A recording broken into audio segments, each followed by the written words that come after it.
American people, the day the Latino, I always tell people the day the Latino, African American, Asian, and other communities realize that they share the same oppressor is the day we start winning. But I always tell people the day the Latino, African American, Asian, and other communities realize that they share the same oppressor is the day we start winning.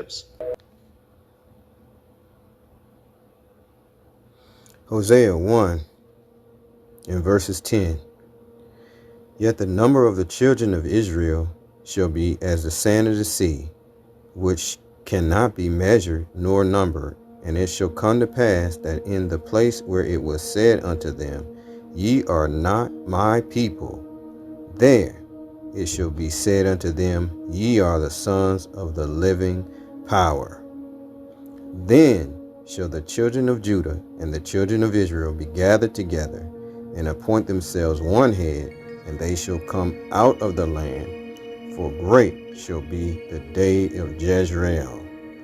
All praises to Yahweh, Bahashem, Yahushai, Bahashem Rekakwadash. Peace and blessings to the hopeful elect, and double honors to the elders of Great Millstone. This lesson is entitled The Tribe of Issachar, the Mexicans. Jeremiah 50 and 33.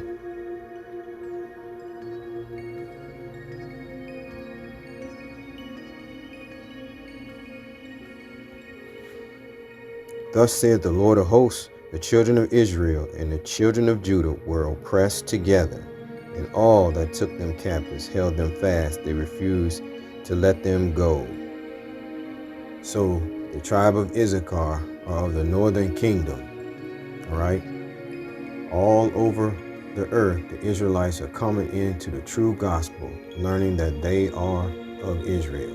The northern kingdom, the Mexicans, the Mayans, the Native Americans, and the people of the islands, Dominican Republic, Jamaica, all are Israel, okay, are Israelites. The Mexicans being the tribe of Issachar. All right, let's go to Genesis 49 and 14. Genesis 49 and 14, and it reads, Issachar is a strong ass couching down between two burdens, and he saw that rest was good, in the land that it was pleasant, and bowed his shoulder to bear, and became a servant under tribute. We know they became servants under tribute under the Spaniards, all right, okay, and they're servants under tribute here in America. Genesis 30 and 18. All right, and they are for hire, okay, and that's what their name means, okay. Genesis 30 and 18. And Leah said, The Most High has given me my hire, because I have given my maiden to my husband, and she called his name Issachar, okay, and that's these Mexicans, and they some of the hardest working people on the planet. First Chronicles, what's interesting is they have their own calendar, all right, the Mayans and the Aztecs, all right, First Chronicles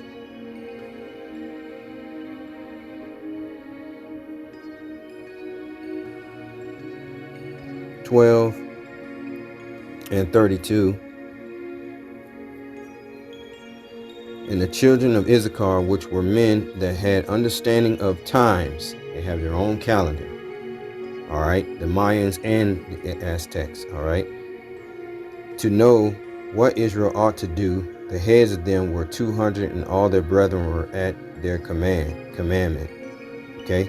So, and the children of Issachar, First Chronicles 12 and 32, which were men that had understanding of times, to know what Israel ought to do. The heads of them were 200, and all their brethren were at their commandment. So they gave the time to Israel, all right, and notably they have their own calendar. So these are the tribes of Issachar. They're the Israelites in the Bible of the 10 tribes of Israel. indigenous president before the U.S. And Mexico had a black and indigenous president before the U.S. And he abolished slavery 35 years before Abraham Lincoln did. Let's talk about Vicente Guerrero. Vicente Guerrero was born in 1782 in Tixcla, Nueva España, because technically there was no Mexico yet. His father was a West African man and his mother was an indigenous woman. Let me explain how West Africans got to Nueva España. During colonialism, Spain enslaved West Africans and brought them to Nueva España, or New Spain, which is modern-day Mexico and then also the American Southwest. West Africans who were enslaved in Nueva España had to work in the mines, plantations, and cities all over New Spain. Guerrero's West African ancestors most likely had to face these harsh realities. His father was a mule driver, and from a very young age, Guerrero saw the struggles of the working class and marginalized communities in Nueva España. When the independence movement started in Nueva España, Guerrero joined the fight, alongside leaders like José María Morelos, who was also of mixed African and indigenous descent. In 1929, Guerrero became Mexico's president. He was the first African and indigenous president of Mexico. His background made him a strong advocate for marginalized communities. One of Guerrero's first acts as president was to abolish slavery. Thousands of West African people in Mexico. This is important because a black indigenous president freed his people.